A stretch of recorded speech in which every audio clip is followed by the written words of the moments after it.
네, 여러분 안녕하세요. 민중의 지팡이 김한희쌤입니다. 지금부터 중개사법령과 중개실무 좀비기술 특강 제11강을 진행하겠습니다. 기출문제는 좀비처럼 나오곤 나오고 계속 또 나오죠. 기출문제지만 계속 반복하시면 쉽고 빠르게 합격할 수 있습니다. 네, 36개 중개사법교재 두 종류 구입할 수 있습니다. 합격서 요약집 있고 좀비기출문제집 두 종류가 있어요. 이 두 권을 동시 구입하시면 할인 혜택 드리고 있습니다. 지금부터 합격서와 좀비기출 반복해서 꾸준히 보시면 금방 중개사법 고득점 할 수 있습니다. 구입하실 분은 아래 계좌번호에 해당 금액을 입금하시고 핸드폰 문자로 아래 4가지 정확히 적으세요. 합격하실 분 성명, 핸드폰 번호, 도로명 주소, 교재명은 아래 셋 중에 하나 적어주세요. 중개사법 두 권 모두 합격서, 좀비기출 여러 개 정확히 적어주셔야 올바른 배송이 바로바로 이루어집니다. 이 시간에는 중개사무소 이전을 공부하겠습니다. 먼저 개공이 중개사무소 이전할 때, 자 그럼 여기 앞에 주어가 개업공인중개사 나왔죠. 그럼 개인과 법인도 포함되죠? 법인도 포함됩니다. 주사무소. 이 개업공인사가 중개사무소 이전할 때는 이전한 날로부터 10일 이내에 등록관청에 사후 신고죠? 사후 10일 이내에 신고합니다. 그럼 10일의 숫자가 잘 나오거든요. 여기 보세요. 자, 이자가 있죠. 이자를 왼쪽으로 뒤집으면 딱 10으로 바뀌죠. 다시 이자를 왼쪽으로 뒤집으면 10이 됩니다. 눈만 크게 뜨면 10일 안 틀립니다. 그럼 사무소 이전은 동일한 등록관청 관할구역 안에서 이전했는가 그 밖으로 했는가를 나눠보고 또 분사무소 이전도 따로 봅니다. 첫째, 동일한 등록관청 관할구역 안에서 이전합니다. 개인과 법인 다 똑같아요. 예를 들어 종로구에서 종로구 내에서 이전합니다. 이더 10일 이내에 종로구청장에게 신고하겠죠. 그럼 이전 신고받은 등록관청은 그 신고 내용이 적합한 경우에 원칙이죠. 원칙은 중개사무소 등록증을 재교부해야 된다. 원칙 새 등록증을 교부해야 됩니다. 다만 예외적으로 등록증의 변경사항, 즉 주소가 바뀌었잖아요. 이 주소를 기재해서 이를 다시 교부할 수 있습니다. 즉 이전 신고할 때 등록증 내거든요. 그 등록증을 다시 교부할 수가 있어요. 즉 이전 신고할 때 이런 등록증 받았죠. 여기는 종로구가 안 바뀌었으니까 종로구청장이 바뀌지 않죠. 그럼 소재지 주소를 변경해서 이를 다시 교부할 수가 있습니다. 그러니까 원칙은 새 등록증 재교부해야 되죠. 예외적으로 주소를 바꿔서 신청할 때 받았던 이 등록증을 교부할 수가 있습니다. 근데 만약에 관할이 종로구에서 다른 구로 바뀌면 이걸 두 줄 끊고 서초구청장 쓸 수 없잖아요. 이때는 이를 교부할 수 있다 이 말이 나오지 않고 재교부하여야 한다만 나옵니다. 그거 주의하세요. 이제 동일한 등록관청 관할구역 밖으로 이전합니다. 개인과 법인 다 똑같아요. 즉 종로구에서 이제 서초구로 이전합니다. 그럼 종로구에는 갑이 서초구로 이전하면 이전 후 관청에 신고합니다. 우리가 주소를 옮겨도 이전한 후 이사한 지역의 주민센터에 신고하듯이 여기도 이전 후 등록관청에 신고합니다. 그래서 여기도 10일 이내에 똑같아요. 이전 후 관청에 신고하고 그럼 신고받은 등록관청은 그 내용이 적합한 경우에 중개사무소 등록증을 재교부하여야 한다. 새 것을 재교부해야 되고 아까 관할이 바뀌었으니까 이를 교부할 수 있다. 이건 나올 수 없다 그랬죠? 주의하셔야 돼요. 자, 그럼 이제 종로구청장은 이 개공갑에 대한 서류가 필요 없죠. 그러면 이전 후 등록관청은 종전 등록관청에게 갑에 대한 서류를 송부해달라고 요청하면 종로구에서 서류를 다 보내줍니다. 갑에 대한 모든 서류는 다 서촉으로 넘었기 때문에 이제 4번 중개사무소 이전 신고 전에 발생한 사유로 인한 개공에 대한 행정처분은 이전 후 관청이 행하게 됩니다. 왜 그래요? 3번에서 서류를 다 송부받았죠.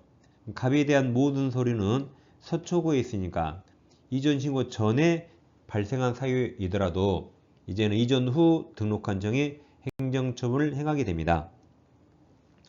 이제 분사무소 이전입니다. 분사무소가 동작구에서 은평구로 이전합니다. 그럼 어디에 이전 신고해야 될까요? 이전 후 관청인 은평구청장일까요? 아니죠. 분사무소는 무조건 주사무소 해야 되죠. 주사무소. 그럼 종로구에 이전 신고합니다. 그럼 동작구청장은 사무소가 없어진지 모르겠죠. 은평구청장은 사무소가 더 생긴지 모르겠죠. 따라서 이전 신고받은 등록관청은 이전 전 및 이전 후 관청에 둘 다 통보해줘야겠죠. 그래야 할 겁니다. 이제 준비교초인지집 54페이지 오세요. 문제를 풀어보겠습니다. 1번 법령상 등록관청 관할지역 외인의 외 지역으로 사무소 이전할 경우 설명 틀린 겁니다. 관할지역 외에 딱 동그라미 쳐주시고 항상 사무소 이전이 나오면 외인가 내인가 잘 보셔야 돼요. 1번 개업공예사는 이전 후 맞았죠. 이전 후 중개사무소를 관할하는 등록관청에 신고합니다. 2번 법인인 개업공예사가 분사무소를 이전할 때 이전 후 틀렸죠. 분사무소는 무조건 주된 사무소 관할 등록관청이죠. 이 정답입니다. 3번 등록관청은 중개사무소 이전 신고 받은 때 그 사실을 국토부 장관에 하면 틀리죠. 협회에 통보해야 되죠. 협회에서 통계를 뽑으라고 협회에 통보해 줍니다. 4번 이전 신고 전에 발생한 사유로 인한 개공에 대한 행정처분은 이전 후 관청이 합니다. 5번 업무정지 중이 아닌 다른 개공회사에 중개사무소를 공동 사용하는 방법으로 이전 신고할 수 있습니다. 근데 업무정지 기간 중이면 못하는 거죠. 자, 2번입니다. 사무 설치와 이전 설명 틀린 거죠. 1번 개업공예사는 중개사무소로 개설 등록할 건물에 소유권을 반드시 확보한 건 아니죠. 임대, 전세, 사용대차 가능합니다. 2번 분사무소는 주된 사무소 소재지가 속한 시군구에 설치할 수 없습니다. 주사무소가 있는 시군구를 제외한 시군구별로 설치해야 되죠. 2번 분사무소 설치 신고는 주된 사무소 맞아요. 주사무소 관청해야 되죠. 2번이 정답이죠. 3번 다른 법률 규정에 따라 중개업을 했는 법인. 그럼 이 법인은 중개업을 하기 쉽게 해줘야 되죠. 쉽게 해야 되니까 분사무소의 공인중개사를 책임자로 두지 않아도 됩니다. 5번 중개사무소를 등록관청 관할지역 외 지역으로 이전할 때 이전 후 맞았죠? 이전 후 관청에 신고합니다. 정답은 2번입니다.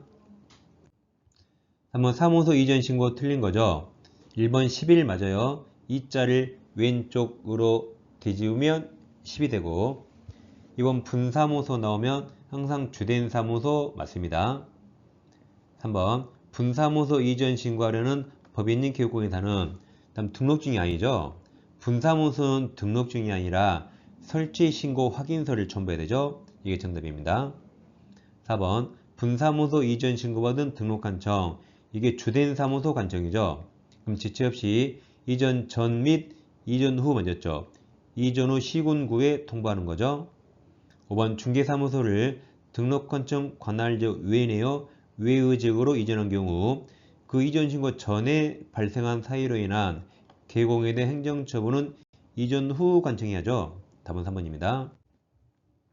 4번 개공의 중개사무소를 또 관할지역 외내외 외 지역으로 이전한 경우 설명 틀린 겁니다.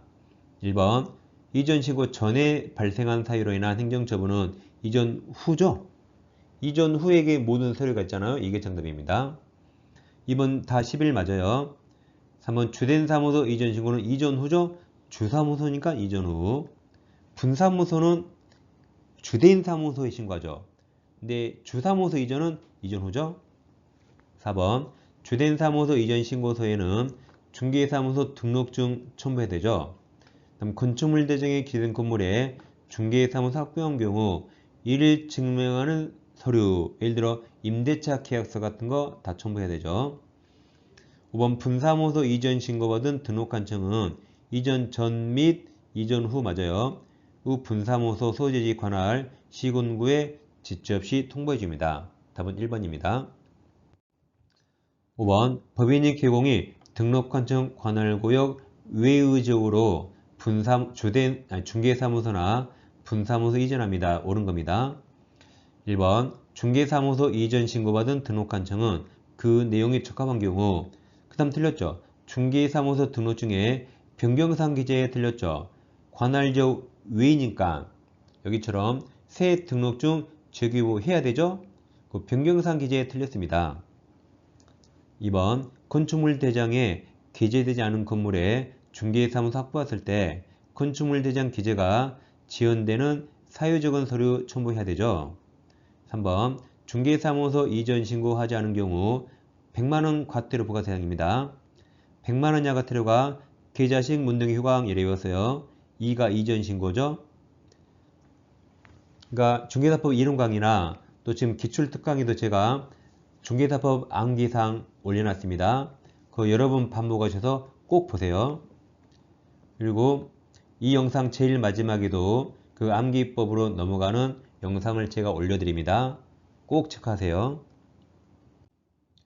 그 다음 4번 분사무소 이전 신고는 이전한 날 10일 맞았는데 분사무소가 아니라 주된 사무소 소재지죠. 5번 등록관청은 분사무소 이전 신고 받은데 지체 없이 그 분사무소에 이전 전 및 후 관청에 통보하죠. 답은 5번입니다. 6번 공인중개사에 있는 개업공개사가 중개사무소를 등록관청 관할지역 관할지역 내 동그라미쳐요. 이전한다 틀린 겁니다. 1번 12일 맞았죠. 2번 등록관청이 이전 신고 받은 경우 중개사무소 등록 중에 변경사항을 기재해서 교부할 수 있다 그랬죠. 틀렸습니다. 는 이전 신고할 때 등록 중 당연히 원본 제출해야 되죠. 리을 건축물 대장에 기재되지 않은 건물로 이전 신고한 경우 건축물 대장 기재가 지연되는 사유적은 서류 내야겠죠. 틀린 거라 니은티그 3번이 정답입니다. 7번 개공의 중개사무소 이전 신고 틀린 겁니다. 1번 개공의 중개사무소를 등록관청 관할지역 외내요 외의 지역으로 이전한 경우 이전 후 맞았죠. 이전 후 등록관청에 신고합니다. 이번 개공이 등록관청에 중개사무소 이전 사실 신고한 경우 지체 없이 사무소 간판 철거해야 되죠. 지난 시간에 했잖아요. 간판에 폐전 등 철거한다. 폐업 신고, 이전 신고, 등록 취소 처분이죠. 그래서 이전 신고했을 때 지체 없이 간판 철거해야 됩니다. 3번 분사무소 이전 신고하려는 경우 주된 사무소 관청 맞아요. 4번 업무정지 기간 중에 있는 개공은 중개사무소 이전 신고하는 방법으로 다른 개공의 사무소 공동 사용할 수 없습니다. 업무정지 기간 중이면 그 기간 동안 철저히 왕따시키기 위해서 사무소 공동 사용할 수 없습니다. 5번 공인중개사인 개공이 중개사무소 이전 신고서 제출할 때 등록 중 당연히 첨부해야겠죠. 정답은 5번이네요. 네, 이 시간에는 준비기출특강 제11강을 공부했습니다. 저는 다음 시간에 이어서 찾아뵙겠습니다. 감사합니다.